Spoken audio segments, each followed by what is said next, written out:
My man, did we snatch you off the beach on vacation for this episode? Pretty much. What's happening here? Yeah, I've pretty much come to the conclusion that like literally nobody's going to listen to this or care, which is why I'm going full Hawaiian. Yeah. And plus, I like to be the yin to your yang.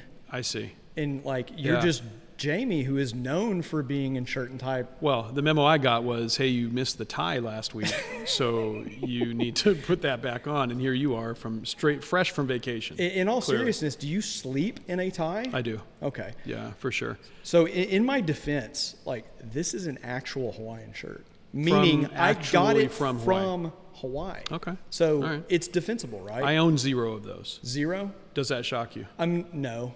Okay. Unless it had a tie that you could put on it.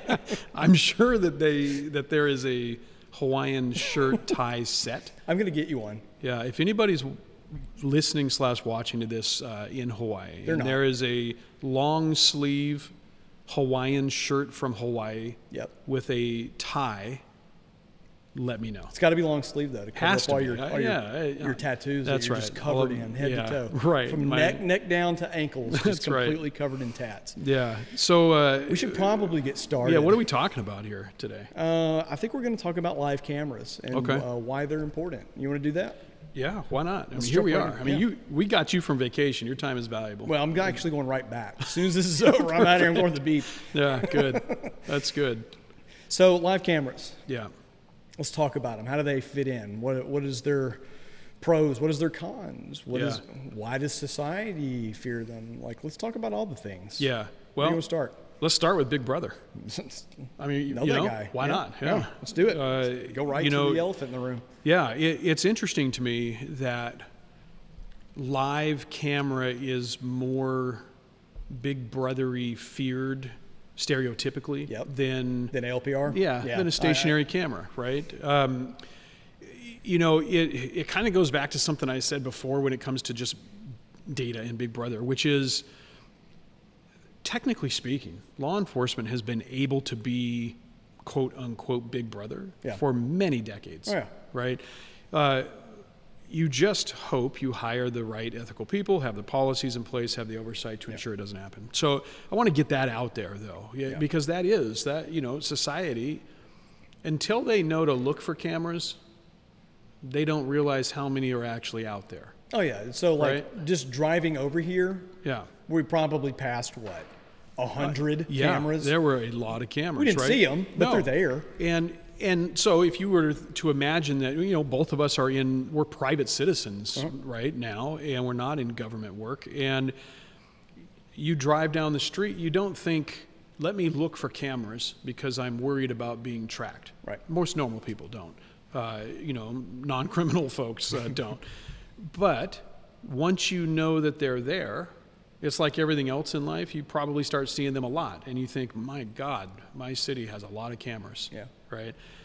So let's take any city USA that has live cameras at intersections. Okay. Why are those there? Yeah, so those are there. I guess it really just depends on who owns the camera, because we see this both ways. We see law enforcement owns them, and we see traffic owns them, or maybe even DOTs, Department of Transportation. Two different use cases. Okay. Obviously law enforcement wants those cameras to investigate crimes. Right. Or be able to see what is occurring in the moment. Yeah. But the traffic departments are different. They want to be able to monitor the roadways. Right. Flow. Yeah, the traffic flow, things of that nature. The things are completely non-criminal in nature. But I do want to talk about, let's back up a little bit. I do want to talk about the legality. That's kind of like the foundation of what we're going to talk about. Because, I'm going to assume there's people watching this that may not fully understand the legalities there. So cameras out in the public, completely allowed. It's in the public space. I can film you in public as Jamie Hudson, the citizen. And you probably do. All the time. All the time. I just don't know about it. For sure. But it's called... what is it called? It's being out in the public, and there's no reasonable expectation of privacy. There's no expectation. Right? Thank you. Yeah. No expectation of privacy in the public view. Sure. So we're talking walking down the road. Yeah. Stores that are open that anybody can go into. We are not talking about inside somebody's house or on their property. There's a thing called the Fourth Amendment. Exactly. Right? Okay. Exactly. So, completely legal, completely allowable. Yeah. And it's really no different than an officer sitting in a plainclothes car or even a marked patrol unit with binoculars, right? Sure. They can do that. It's completely legal, completely allowable for them to do that. So a camera, no different from a legality standpoint. Okay. So, understanding that, let's talk about how it all fits in. So, tell me some stories. Yeah. I mean, in Elk Grove, we had a lot of folks do tours of our real-time information center. And so I can still talk to this day that Elk Grove, we built our infrastructure in reverse. Yeah. We built our infrastructure starting with live video cameras and out at intersections. And like I mentioned before, we opened our real-time information center to be a video monitoring center. If there was a reported vehicle collision, we wanted to be on scene of that quickly to help assess the severity of the crash, to help then determine the level of response. And so we had cameras from the start. And so anytime a crash happened, anytime a crime occurred, we were using our pan, tilt, zoom cameras that were up on the intersections. And that's a whole other part of a conversation as well. Is, do you have pan, tilt, zoom? Do you have fixed? We'll get into that. But also, the connectivity is part of a discussion, right? Ours were nearly all connected by cellular. And so we had recorders on the edge, meaning we had a recorder for each camera at that intersection and then transmitted that data.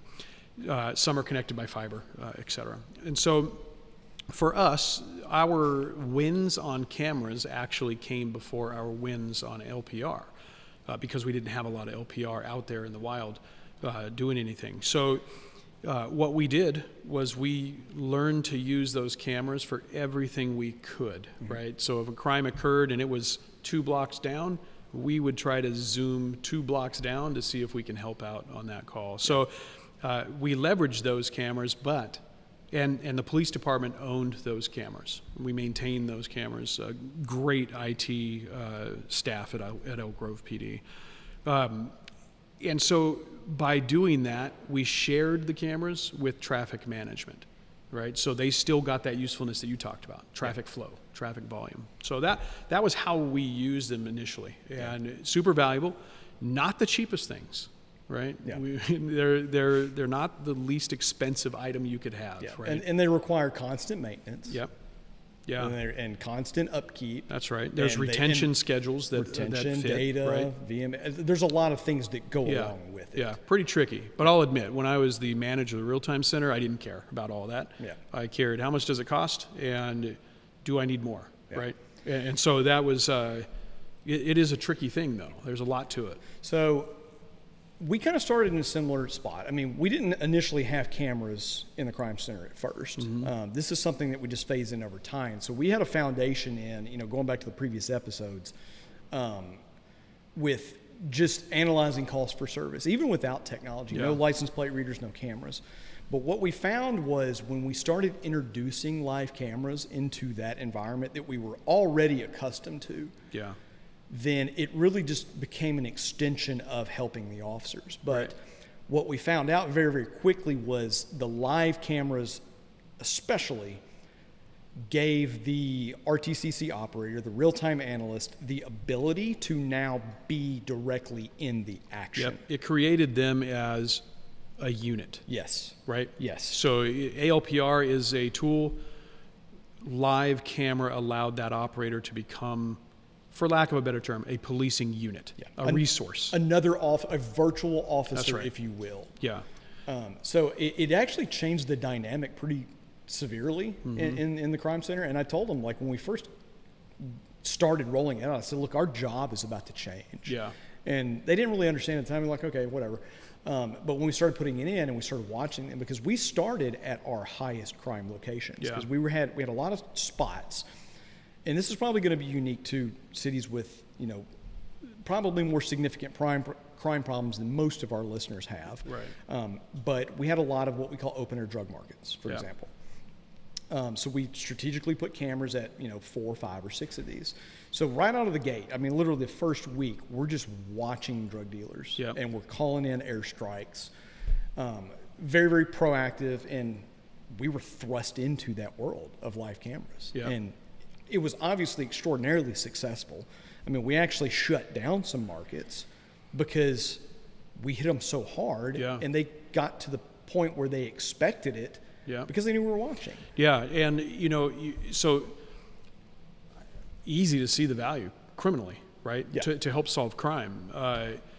The value for quality of life. We located, just in our agency before I retired, we located critically missing people off of those live cameras that we could move around, zoom in, ensure that that's the person that we're looking for, and assist with a grid search. So quality of life issues, live cameras help, right?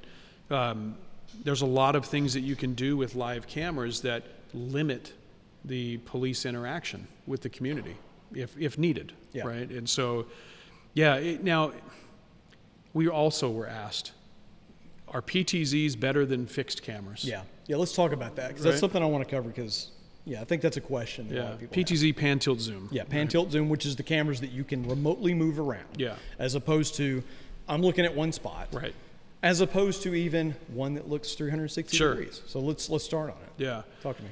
Well, so there's the obvious drawbacks to a pan tilt zoom camera over a multi-sensor camera, which is multi-sensor. Let's say 360 degree view. Let's just call it that for this sake.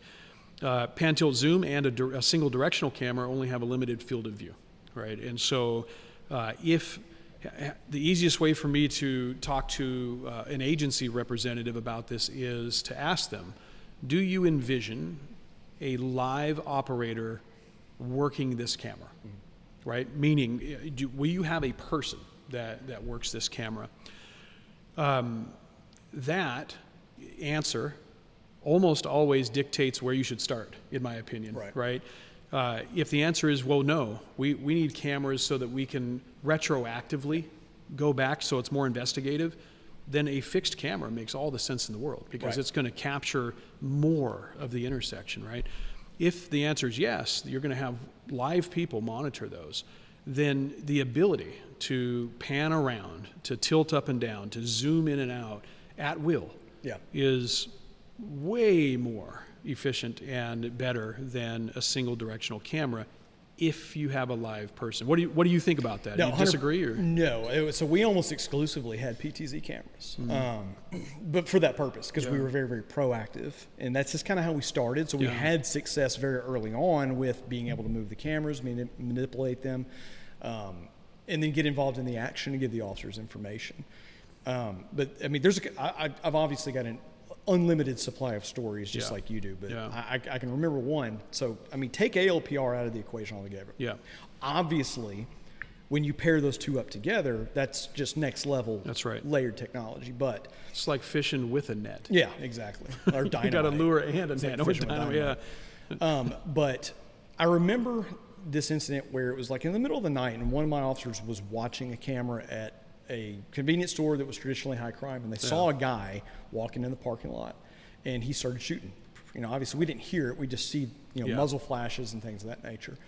We did not have any license plate reader cameras in that area because this was pre that. He proactively zoomed in on the license plate the guy got into, watched him leave. So like, you're talking about a situation where you're getting involved as an eyewitness, as an officer, manipulating that. I can't even say that word. Oh, you did okay. It's because you were on vacation. We're not going to hold it against you on this one. Don't you worry about that. What was I can't remember the other word I couldn't say. But it put him in the action, and like literally gave a key piece of evidence to that investigator to get that person in custody. And an important note on that: a single frame capture of a license plate will be there as long as you have recorded video, right? So as that operator or that detective zoomed in on that plate, as soon as you see, okay, I got the plate, you can come right back out and continue using that camera for something else, knowing you can go back and grab that plate if you need to, if you have to go back and grab it, right? That's an important note for people, because that made all the difference in the world to how I operated. When I realized, okay, I don't have to stay on that while I write it down or any of that. I can get it. Somebody else can go in the recorded video real quick, grab it for us and go. Yeah, right? And then that goes back to the teamwork aspect in the crime center that we were talking about. Yeah. But, I think what people need to realize, and I think a lot of people are realizing this, is that it goes beyond, your prototypical crime and investigating crime. I mean, to a lot of other things that, may touch on crime or even be illegal for that matter, but illegal dumping is a good example. Yeah. So police department put a bunch of cameras out, and our code compliance section basically got wind of how proactive we were at watching cameras, and they wanted us to monitor these locations that had a lot of illegal dumping. Yeah. So they started funding which cameras. high crime, right? Yeah. If you think about that, that's where the guy dumped the body in the story I told you about earlier. Right. Yeah. But that was one of those cameras. Yeah. But we actually saw a pretty dramatic decrease in illegal dumping. Yeah. Because code compliance put the cameras out. Yeah. We monitored them. We get alerted, see when cars would pull up, watch them unload stuff. Yeah. Zoom in on their license plate. Quality of life. Quality of life. Right? Yeah. If you are from an agency that has an illegal dumping problem, I guarantee some segment of your society is upset by that. Yeah. Right? And so we go back to the value versus return. It may be valuable to you to have a camera that's looking for that.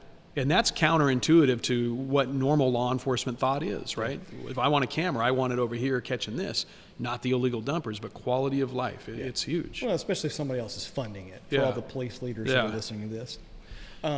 It's funny because, going back to what I was saying about getting involved in the action from a crime center, on the lines of illegal dumping, this is a really funny story because they used to do this quite a bit. Yeah. And there was one officer in particular that loved doing this. We would see a car pull up, or a truck, and they'd start dumping stuff. And he would zoom in on the plate, and then what did he do? He started researching there it. There it is. Like, who owns this? Who is this guy? Yeah. Oh, let me find his cell phone. Yeah. I cannot tell you how many times it happened where he would find the dude's cell phone. I love where this is going. He would pick up the phone and call him, and you would see him on camera. Yeah. Hello? Yeah, Joe, do you need that couch anymore? Oh, you exactly don't. What happened? It's like, hey, we're watching you right now. We're the police department. Can you pick that mattress back Just up? go on and take it back home. And put it back in your truck. If you don't think that freaks out somebody so much that they're never going to illegally dump again. That's awesome. They're just not going to do it. Yeah. So, that's a great example. Truly, quality of life. Now, you can go down that rabbit hole too, right? Let's say you guys didn't do that, and now somebody has to go out to clean that up. Somebody has to go out to investigate this. So, again, goes back to efficiency, right? Some of the other things, internally, we show value to our internal stakeholders, our officers on patrol, in the sense that if they make a vehicle stop and we have a camera that's in that general area, then a real-time operator can watch over that vehicle stop, and they'll be the first set of eyes to see if anything goes wrong there. Yeah. Right. And so that's huge. So I actually have another story that goes contrary to what you're. I agree with what you're saying 100%. Mm-hmm. Obviously, that's valuable. We used to do the same thing. Yeah. But there was one in particular, and granted, this wasn't like common, but it did happen, and it made me pause and think, like, are these officers relying too much on us? And I don't know if I've ever told you this story. I haven't heard anything about a cover officer. So disturbance call at a gas station. Mm-hmm. We see the guy. We're watching him. Officer pulls up on camera. We're seeing, and a foot chase starts. Yeah. And we're watching the foot chase. We hear the officer calling out where he's running. They run up onto the interstate, and we're continuing to follow. Now, this is in the middle of the night. Yeah. Okay? That's an important thing to note. So we're watching the suspect.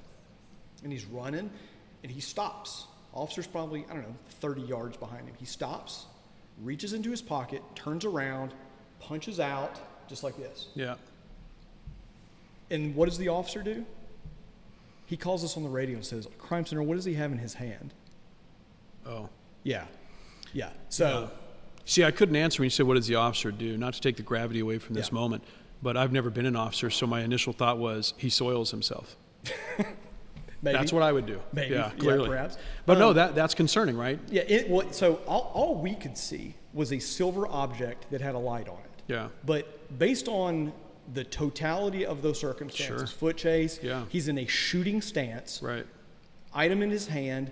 If that officer would have shot him, I think it would have been completely justified because of the totality. Now, he didn't, thankfully, because it turned out it ended up being a flashlight. He was trying to suicide by cop. But going back to what we were talking about, interestingly enough, that officer was actually relying too much on us, which, you know, you hate to say that's a bad thing. You want the street officers to trust the crime center and know that they're going to be involved. You never want that, right? But you also never want an officer to change their personal safety habits based on the assumption that we can see them, right? That for sure. I used to hate that as a dispatch supervisor, the concept of somebody's going to cancel their cover on a call just because, right? Whatever the reason. Yeah, and we're not physically there. I can't help you if you get into a fight. That's right. I can watch you, but I can't help you. Yeah, absolutely. Yeah, so that's good though to bring up, because what an agency shouldn't do is put live cameras up to try to augment their staffing so that they don't have to respond with two officers to a two-officer call, right? They should not look at that as an additional resource that way. Expand that even further, Jamie, and take it to live streaming body cameras. Sure. Yeah. And now the crime center can monitor, like, literally what the officer sees in the moment. Yeah. It's a fear of mine that people are going to become reliant on that. Like, you've got a crime center backup. No, you don't. Yeah, right. They're just there for situational awareness. Yeah. Let's come back and talk more about it afterwards. But let's jump to Katie and let her tell a soft story, and we'll come back and talk about it some more. Let's go. Today's soft story is going to talk about an agency you may recognize. You've probably heard it 10,000 times from the great Dalton Webb. So, technology isn't just about keeping the community safe. It keeps first responders safe as well. So a flock LPR hit comes in for a stolen vehicle. White Settlement Police Department and Fort Worth Police Department both start responding to that scene. So as they're responding to that hit for the stolen car, dispatch personnel at White Settlement start using a Flock Safety Condor PTZ camera. Now that camera has PTZ functionality, which means pan, tilt, and zoom. So as they're using that camera to search for the suspect vehicle in the area that it hit, they locate it in the McDonald's parking lot. Now, otherwise, officers would have just driven around and hoped that they found that, but now they were able to relay that information to responding units, and they knew exactly where to go, where the suspect was facing, and how to make a safe apprehension. This led to a safe apprehension, obviously, but also recovery of that vehicle and overall safety for everyone around that parking lot, around that area, out and about in the day. There's a video that goes along with this story if you care to watch it. It's fun, it's exciting, and it shows the good police work our folks do every day. Back to you, Dalton. I know you want to talk about Fort Worth. So as soon as Jamie's done texting, we'll get back. I got important things, man. I got to order dinner. You were TikToking. That's what it was. So good story. Yeah. Again, I mean, I love hearing solved stories. Right? They're always good. We'll make sure to tag that on YouTube for anybody who wants to watch the video. But a perfect example of a real-time crime center getting involved in providing essentially overwatch. Yeah. You know, like we were talking about, even though there were other officers there. Right. There's a possibility that there's a situation where that car angles itself and there's a standoff. Yeah. And at that point, I think you do rely on the cameras if they have the right vantage point to be able to see what that person is doing. Sure. And there, it brings up just the concept of when we talk about just live video, and you mentioned body-worn cameras before we went to the solved story. The idea that when you say live video, it's not just something hanging in the air, right? You can use in-car cameras. Those are really good. We don't make those, right? They're really good. You can use in-car cameras for, let's say, a barricaded person inside of a vehicle. And you use car number one that's behind that vehicle, you can live stream that scene from the ground level. And then you have your potentially have your drone providing overhead video, or your fixed camera, or your whatever, right? You can take a body-worn camera off of somebody that is not, outside of policy by taking it off, set it on something, and now you have a live stream of an event as well, right? So there are camera methods. You could have a special equipment officer that can run a pan tilt zoom camera on a tripod somewhere, get it going with power, and now you have that. So ultimately all it comes down to is provide me the ability to see what is happening. That's right. In the moment, or in the past, and be creative if we have to be. Yeah. Right. So that's the way is like, one of the examples that I use for that is we had a barricaded person in a house. It was raining torrentially that day. And in California, back in this day, we didn't get much rain anyway. So it was raining hard, right? People, I'll tell you though, after what we drove through a couple weeks back, maybe it wasn't as torrential as I thought. Did the rain pay taxes too? Likely, yeah. Okay. Yeah, likely so. I didn't know if rain in California was taxed like everything. Yeah, I mean, it's on its way to you guys, so that's the thing. So we share it. We share our water with others, so we're a sharing state. That's good. That's funny. So torrentially pouring down rain, barricaded guy inside a house, drone really couldn't fly, right? I mean, it can technically, it just can't do it very well.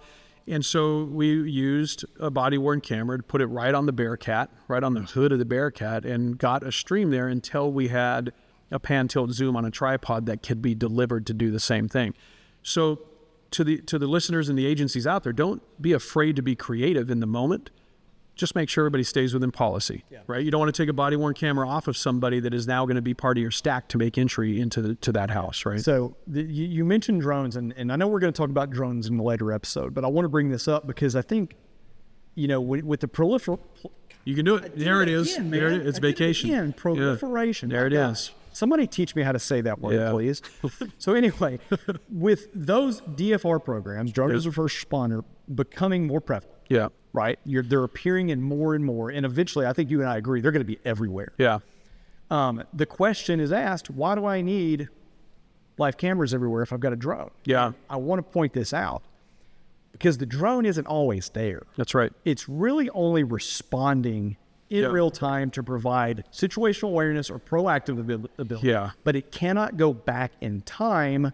That's right. For your officers, your investigators to review, which is why cameras are so important. They catch everything. Yeah, and yes. To summarize your statement there, yes, that it's absolutely important that distinction is made, and that goes also to, can you legally, where you're from, for where our listeners are from, record live video? And if you can, you should be, right? Just so that you can use it for investigative purposes, right? You record it within the law, you record it, you have your retention schedule, but you shouldn't be afraid to record video just because you think it's going to open something up to more FOIA requests or Public Records Act requests. In the end of the day, that it's video that is innocuous, right? It's video that's just covering an intersection. And so that recorded video has solved homicides. It's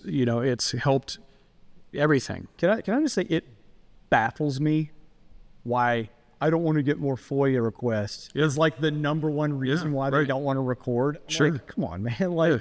Release it and move on. Yeah. Right? It's because you don't want to do more work. That's finding the video. I get it. Like, you're busy. So don't let that be the reason. I don't disagree. But so I'll play devil's advocate on this. I understand the hesitancy, or at minimum the misunderstanding of the severity of that. In this sense, when in the 911 world, when we first heard the concept of taking 911 calls from cell phones, we all thought it was the end of the world, right? We all thought, oh, there it goes. We take 10,000 calls a month now. We're going to take 50,000 a month. We don't have the people for it. It's going to be the end of the world. When in reality, people just used that method instead of a landline, right? To a certain extent. Same thing applies with FOIA requests, right? Most places request information for a reason, whatever. They might be writing an article. They might have some specific event. Yeah. But at the end of the day, it's something you're going to have to do anyway, right, as an agency. So, yeah, I agree. We've only got a couple minutes left, and there's one thing that I do want to call out because I don't think it's talked about enough. Is it my sweet tie? No, it is not your sweet tie. It's my awesome Hawaiian shirt.